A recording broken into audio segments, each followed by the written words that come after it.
Самое главное, для чего приходили пророки? Призвать людей к единобожию, к искреннему поклонению тому, кто их сотворил.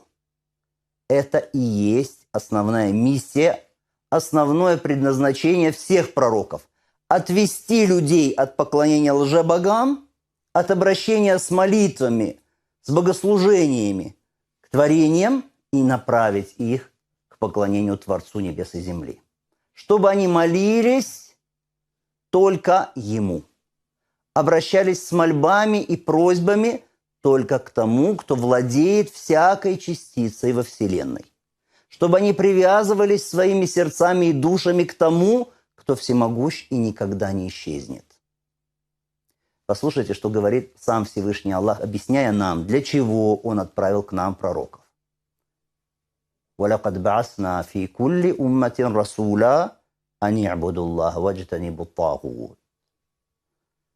Мы, Аллах, отправили в каждую из общин посланника со словами «Поклоняйтесь Аллаху и отстранитесь от лжебогов». Во все общины, во все эпохи Божьи посланники, являясь к людям, призывали их молиться Всевышнему и запрещали им молиться всему, что кроме Него. Как только люди впали в многобожие, стали поклоняться идолам, статуям праведников и так далее, Аллах стал направлять к ним своих посланников, одного за другим.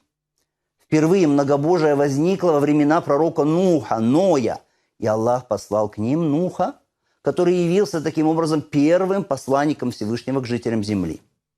После него на землю в разные эпохи приходили сотни посланников, и завершил эту благородную цепь пророк и посланник Аллаха Мухаммад. Да благословит его Аллах и приветствует.